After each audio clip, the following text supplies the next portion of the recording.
Mark நற்செய்தி அதிகாரம் 15. இயேசுவை பிலாத்திடம் கொண்டு செல்லுதல். பொழுது விடிந்ததும் மூப்பரோடும் மறைநூல் அறிஞரோடும் தலைமை சங்கத்தார் அனைவரோடும் தலைமை குருக்கள் ஆலோசனை செய்து இயேசுவை கட்டி இழுத்து சென்று பிலாத்திடம் ஒப்புவித்தனர். பிலாத்து அவரை நோக்கி, நீ யூதரின் அரசனா என்று கேட்க, அவர், அவ்வாறு நீர் சொல்கிறீர் என்று பதில் கூறினார். தலைமை குருக்கள் அவர் மீது பல குற்றங்களை சுமத்தினார்கள். மீண்டும் பிலாத்து, நீ பதில் ஒன்றும் சொல்ல மாட்டாயா? உன்மீது இத்தனை குற்றங்களை சுமத்துகிறார்களே என்று அவரிடம் கேட்டான். இயேசுவோ எப்பதிலும் கூறவில்லை. ஆகவே பிலாத்து வியப்புற்றான். இயேசுவுக்கு மரண தண்டனை விதித்தல். விழாவின் போது மக்கள் கேட்டுக்கொள்ளும் ஒரு கைதியை அவர்களுக்காக பிலாத்து விடுதலை செய்வதுண்டு. பரபா என்னும் கைதி ஒருவன் இருந்தான். ஒரு கலகத்தில் கொலை செய்த கலகக்காரரோடு பிடிபட்டவன் அவன். மக்கள் கூட்டம் வந்து வழக்கமாய் செய்வது போல ஒரு கைதியை விடுதலை செய்யுமாறு பிலாத்துவை வேண்டத் தொடங்கியது.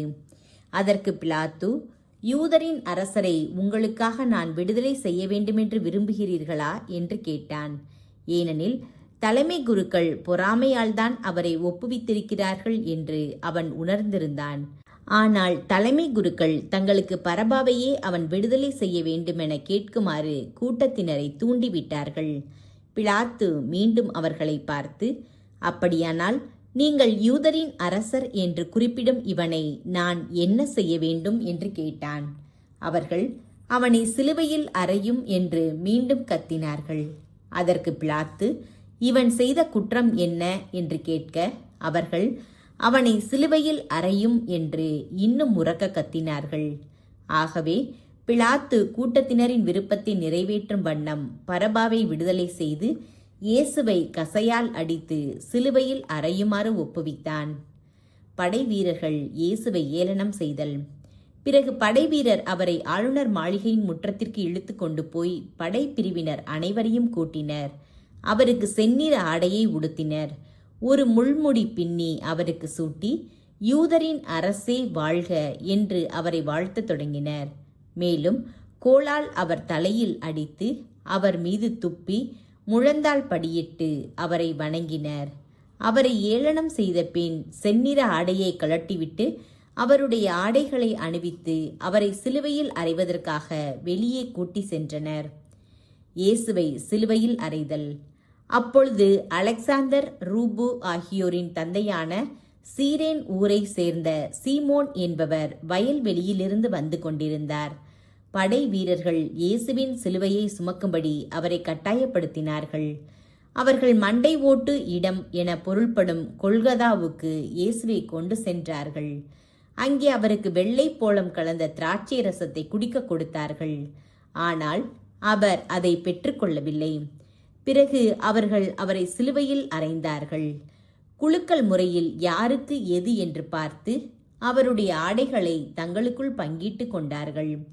அவரை சிலுவையில் அறைந்தபோது காலை 9 மணி. அவரின் மரண தண்டனைக்கான காரணத்தை அறிவிக்க யூதரின் அரசன் என்று அவர்கள் எழுதி வைத்தார்கள். அவருடைய வலப்புறம் ஒருவனும் இடப்புறம் ஒருவனுமாக 2 கள்வர்களை அவருடன் சிலுவையில் அறைந்தார்கள். அவ்வழியே சென்றவர்கள் தங்கள் தலைகளை அசைத்து, ஆகா, திருக்கோவிலை இடித்து 3 நாளில் கட்டி எழுப்புகிறவனே, சிலுவையிலிருந்து இறங்கி உன்னையே விடுவித்துக்கொள் என்று அவரை பழித்துரைத்தார்கள். அவ்வாறே தலைமை குருக்கள் மறைநூல் அறிஞர்களுடன் சேர்ந்து அவரை ஏளனம் செய்து பிறரை விடுவித்தான், தன்னையே விடுவிக்க முடியவில்லை என்று தங்களிடையே பேசிக்கொண்டார்கள்.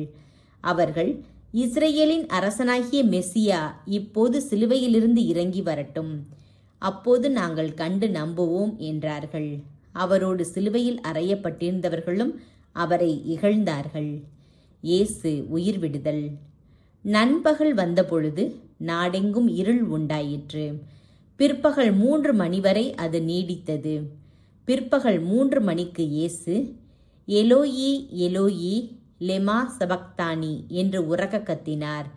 என் இறைவா, என் இறைவா, ஏன் என்னை கைவிட்டீர் என்பது அதற்கு பொருள்.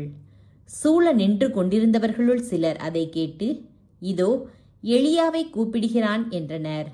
அப்பொழுது அவர்களுள் ஒருவர் ஓடி சென்று கடற்பஞ்சை எடுத்து புளித்த திராட்சை ரசத்தில் தோய்த்து அதை ஒரு கோலில் மாட்டி அவருக்கு குடிக்க கொடுத்து கொண்டே, பொறுங்கள், எலியா இவனை கீழே இறக்க வருவாரா பார்ப்போம் என்றார். இயேசுவோ உரக்க கத்தி உயிர் துறந்தார். அப்பொழுது திருக்கோவிலின் திரை மேலிருந்து கீழ்வரை இரண்டாக கிழிந்தது.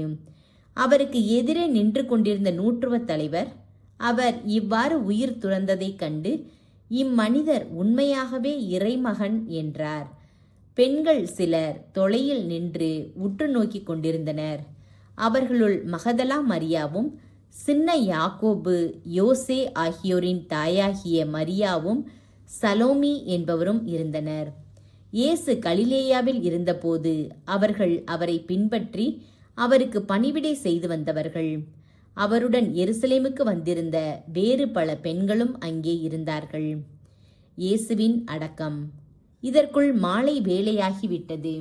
அன்று ஓய்வு நாளுக்கு முந்தைய ஆயத்த நாளாக இருந்தபடியால் அரிமத்தியா ஊரை சேர்ந்த யோசேப்பு என்பவர் துணிவுடன் பிலாத்திடம் போய் இயேசுவின் உடலை கேட்டார். அவர் மதிப்புக்குரிய தலைமை சங்க உறுப்பினர். அவரும் இறை ஆட்சியின் வருகைக்காக காத்திருந்தவர். ஏற்கனவே இயேசு இறந்து விட்டதை குறித்து பிலாத்து வியப்படைந்து நூற்றுவர் தலைவரை அழைத்து, அவன் இதற்குள் இறந்து விட்டானா என்று கேட்டான். நூற்றுவர் தலைவரிடமிருந்து கேட்டு அறிந்ததும் உடலை அவன் யோசேப்பிடம் அளித்தான். யோசேப்பு மெல்லிய துணி ஒன்றை வாங்கி வந்து இயேசுவின் உடலை இறக்கி துணியால் சுற்றி பாறையில் வெட்டப்பட்டிருந்த கல்லறையில் கொண்டு வைத்தார். அதன் வாயிலில் ஒரு கல்லை உருட்டி வைத்தார்.